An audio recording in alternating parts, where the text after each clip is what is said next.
Eles foram projetados para vencer os séculos, mas acabaram esquecidos em um rastro de poeira e mofo.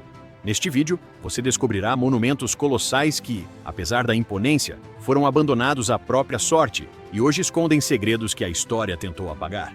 Prepare-se para ver o que restou de impérios e sonhos futuristas antes que eles desapareçam por completo. Curta o vídeo, inscreva-se no canal e conte aqui nos comentários. De qual cidade você está nos assistindo? Vamos começar. 7. O Grande Zigurate de Ur. No sul do Iraque, logo a oeste do rio Eufrates, ergue-se uma estrutura monumental de tijolos de barro e betume que parece desafiar o horizonte. O Grande Zigurate de Ur. Ele foi construído há mais de 4.000 anos para honrar o deus da lua, Nana, sendo o coração pulsante de uma das cidades mais poderosas da Mesopotâmia. O tempo não perdoa ninguém. Hoje, ele é um dos poucos zigurates que ainda restam no mundo, mas está, infelizmente, se desfazendo aos poucos. Sua construção começou na terceira dinastia de Ur, por volta de 2100 antes da Era Comum, sob o comando do rei Ur-Nammu e seu sucessor, Shulgi. Naquela época, Ur era a capital de um estado sumério e uma das cidades mais avançadas que o mundo já tinha visto. O zigurate foi projetado para ser uma montanha sagrada, uma plataforma em terraços feita para ligar o céu e a terra. O que vemos hoje é apenas uma sombra do passado. O templo que ficava no topo desapareceu completamente. Os níveis superiores desabaram e o revestimento externo de tijolos está sofrendo uma erosão severa em várias áreas. Décadas de chuva, o calor escaldante do deserto e o sal da água subterrânea estão corroendo a estrutura lentamente. Para piorar, os conflitos modernos também deixaram suas cicatrizes por lá.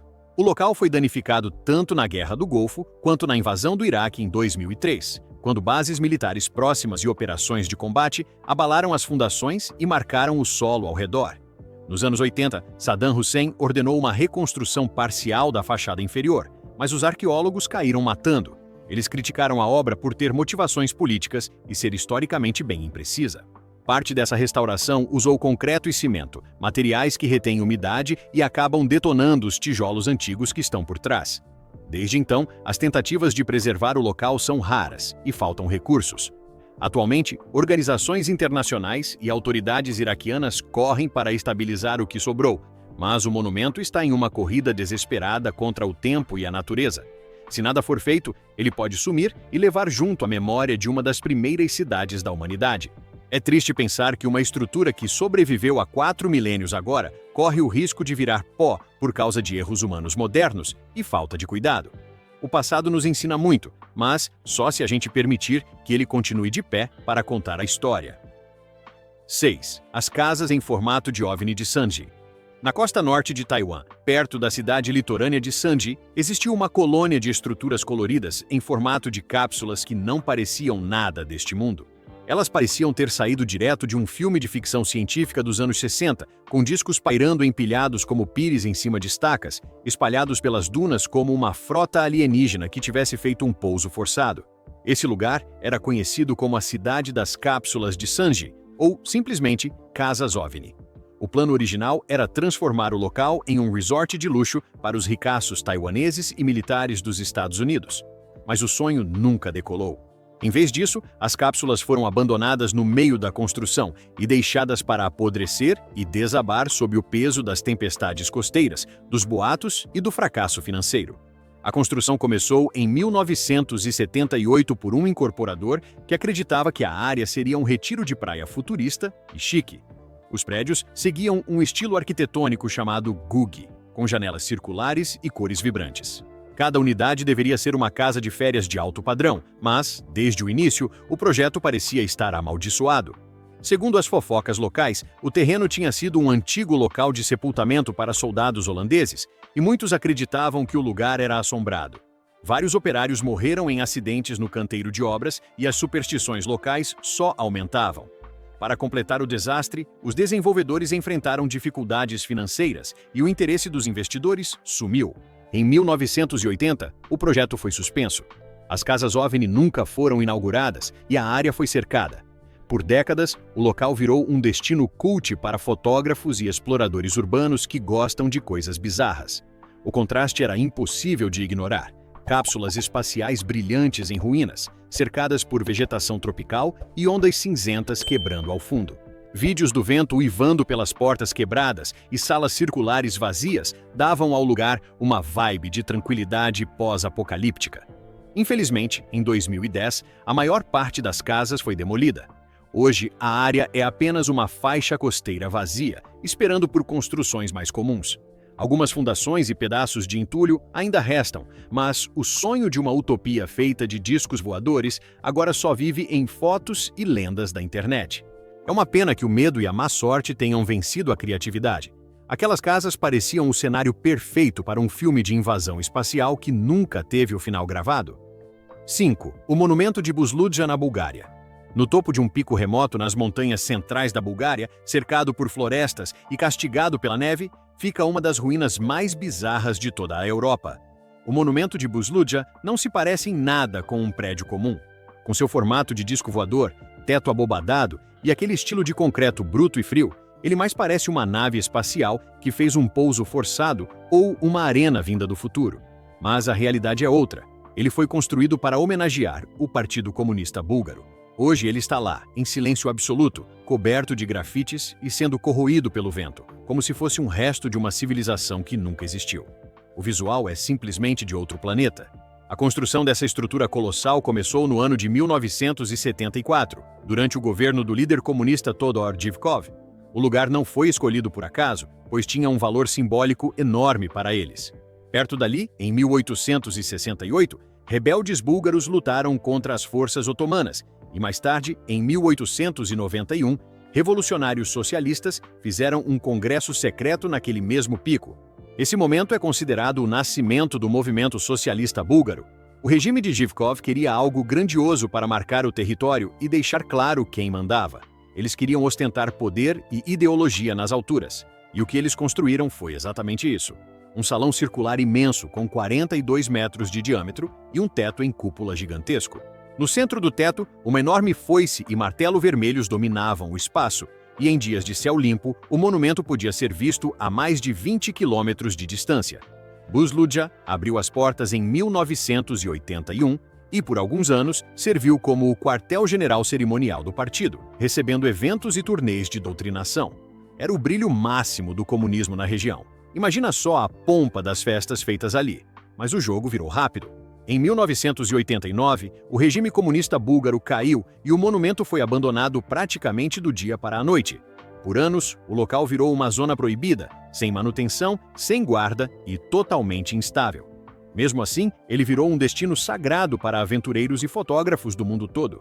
O interior, iluminado apenas por lanternas ou raios de sol que atravessam o concreto quebrado, se tornou uma das imagens mais surreais da decadência pós-comunista na Europa.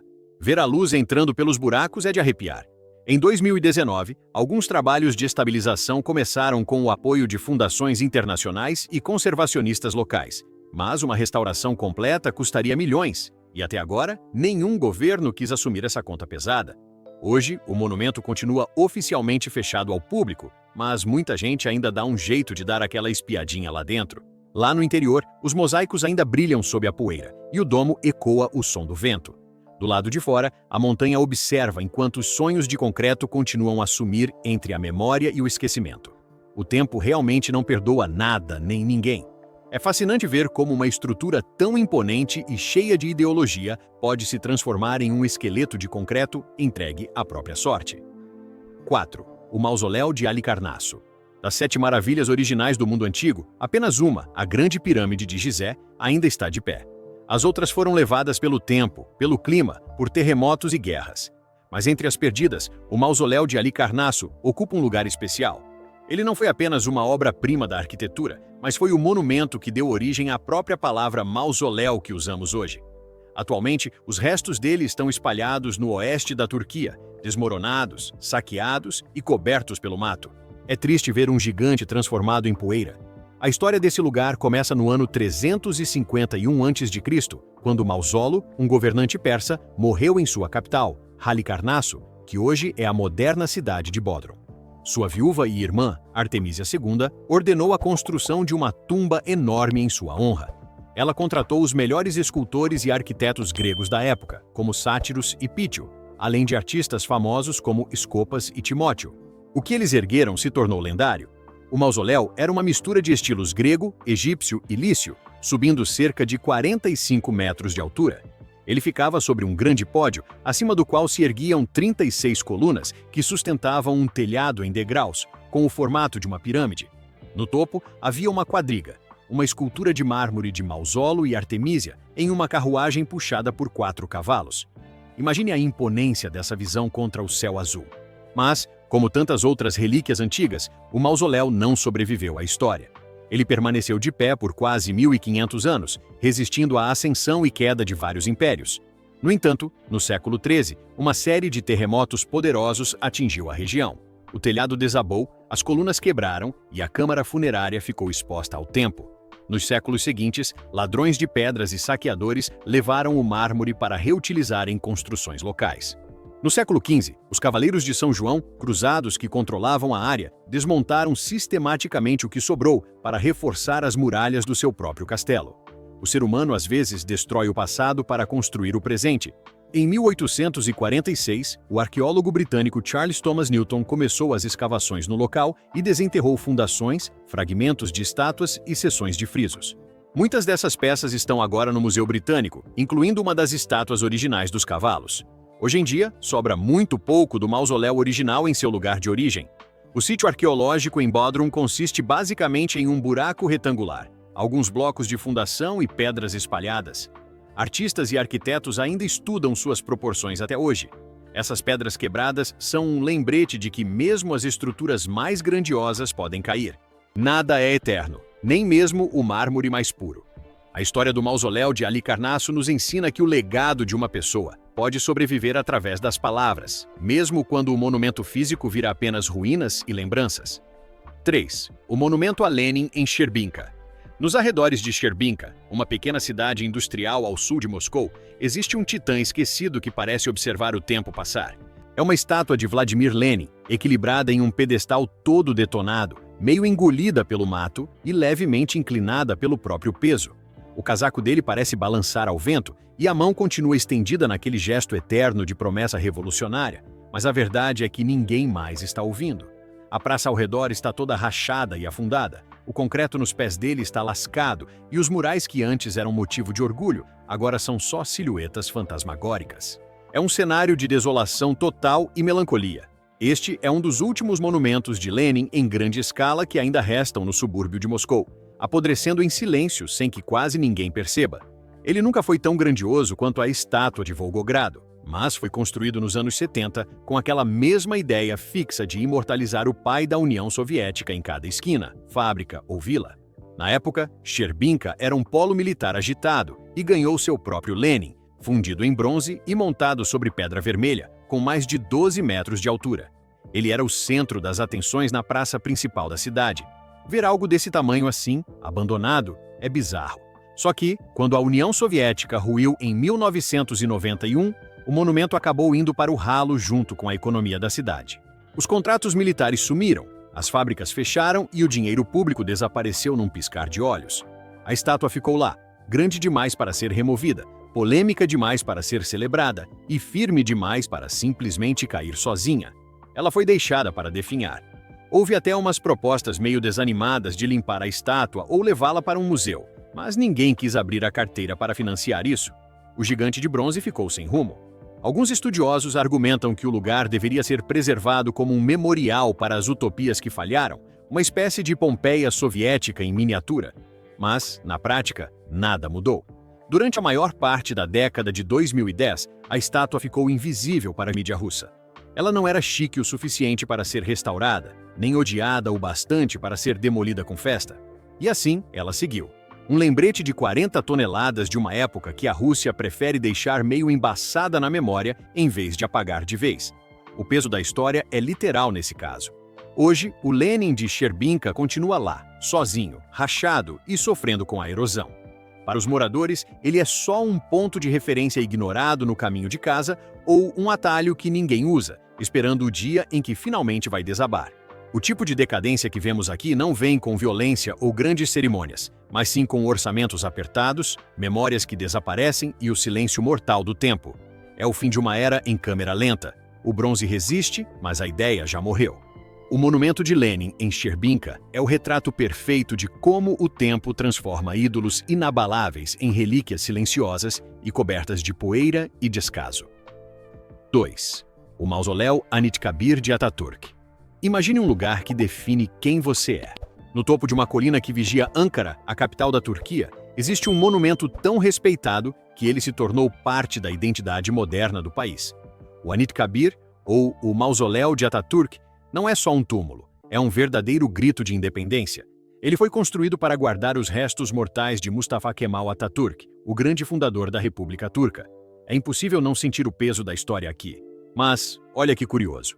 Apesar de a estrutura continuar firme e forte, sendo visitada por milhões de pessoas, muita gente diz que ele está passando por um tipo de desgaste simbólico. É como se o papel dele como centro da união nacional estivesse sendo questionado. O mármore continua impecável e os guardas ainda marcham com aquela precisão absurda, mas o significado original parece estar sumindo aos poucos. Esse lugar realmente impõe um respeito imediato em qualquer visitante. A construção desse gigante começou no ano de 1944, 6 anos após a morte de Atatürk em 1938. Durante esse tempo, o corpo dele ficou guardado em um museu até acharem o lugar perfeito. O projeto é de cair o queixo. Temos uma avenida cerimonial com mais de 250 metros de comprimento, cercada por esculturas de leões que parecem observar cada passo seu. O lugar é um espetáculo visual de tirar o fôlego. No centro de tudo, um salão de honra retangular gigantesco. O sarcófago de Atatürk fica sob um bloco de pedra de 40 mil quilogramas, mas o corpo mesmo está em uma câmara subterrânea que quase ninguém tem acesso. O monumento ficou pronto em 1953, 15 anos depois da morte dele, e desde então virou o porto seguro espiritual da Turquia. Em feriados nacionais, como o Dia da República em 29 de outubro, centenas de milhares de pessoas sobem a colina. É uma energia que você não encontra em qualquer lugar. Mas nem tudo são flores, e as coisas estão mudando por lá. Nas últimas décadas, a Turquia passou por uma transformação política muito profunda. O governo atual começou a se afastar daquele estilo de vida estritamente laico que o Atatürk tanto defendia. A religião voltou com tudo para a vida pública, escolas islâmicas se multiplicaram e as estátuas do fundador, que antes estavam em todo canto, agora geram debate. Essa mudança de pensamento ainda não derrubou o Anıtkabir, mas começou a deixá-lo um pouco de lado. A manutenção do calcário e do mármore travertino está em dia, mas as exibições internas já mostram os sinais do tempo.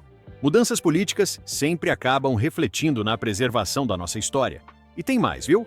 Correm boatos de que alguns oficiais do governo não gostam muito desse status sagrado do monumento, achando que a imagem de Atatürk não deveria brilhar mais que a religião. Até a arquitetura nova do país agora prefere cúpulas e arcos em vez das linhas retas e atemporais desse mausoléu. É um choque entre o antigo e o novo o tempo todo. Conforme as multidões vão embora, a presença do monumento no dia a dia também parece diminuir. Crianças de escola vão lá por obrigação, turistas aparecem só para garantir aquela foto legal e os guardas fazem a marcha cerimonial de sempre. Só que aquele papel de bússola moral da nação está sendo trocado por símbolos mais modernos e populares. Os historiadores chamam isso de fadiga de monumento, que é quando essas estruturas perdem o vigor com o passar das gerações. Mas o que rola na Turquia é algo mais sério, é uma reavaliação política total. É a erosão daquela ideia de que pode existir um único pai da nação. E essa mudança de pensamento sempre traz consequências que a gente ainda vai ver de perto no futuro. O tempo realmente não perdoa nem os maiores heróis nacionais. É impressionante como o concreto consegue resistir ao tempo muito melhor do que as ideologias políticas, que mudam conforme o vento sopra de um lado para o outro hoje em dia. 1. O Monumento de São Sebastião de Palenque. Na nossa última jornada, saindo um pouquinho do centro da cidade de Palenque, no México, a gente dá de cara com um arco caiado que parece estar contando os dias para descansar. Antigamente, ele marcava o início de algo sagrado, mas hoje está todo esfarelado, desbotado pelo sol forte e castigado pela chuva. O reboco está caindo em tiras e os detalhes da arquitetura quase sumiram debaixo das trepadeiras que tomaram conta de tudo.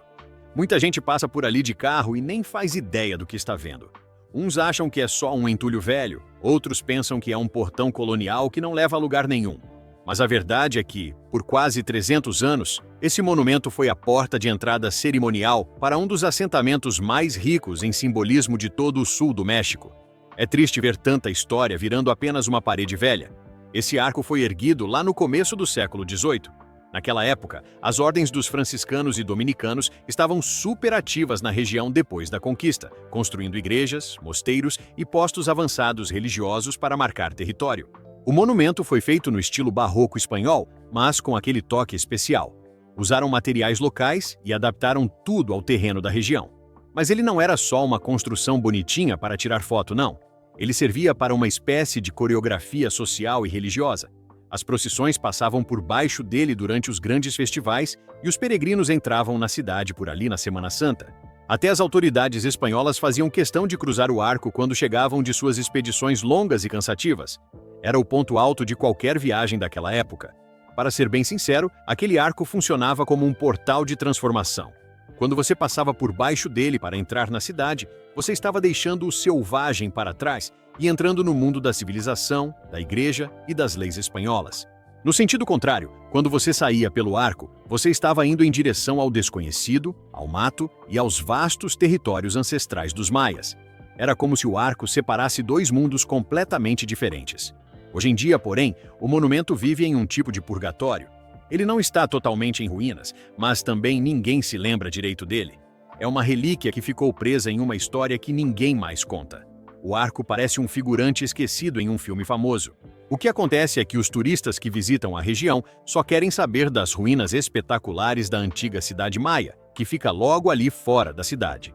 Todo mundo corre para ver o templo das inscrições, a tumba do rei Pacal e aqueles hieróglifos incríveis dos reis esquecidos. Quase ninguém se aventura a caminhar até os restos da era colonial do passado espanhol de Palenque. O Arco de São Sebastião ficou ali, na sombra das pirâmides, como um segredo que o tempo está apagando devagarinho. É irônico como uma porta de entrada acabou virando um lugar onde quase ninguém quer entrar.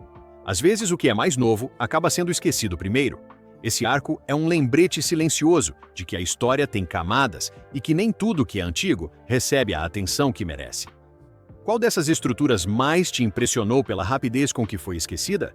Você visitaria algum desses lugares? Escreva o nome da sua cidade nos comentários, deixe seu like, inscreva-se e ative o sino. Continue explorando o canal com os vídeos que aparecem na tela. Até a próxima!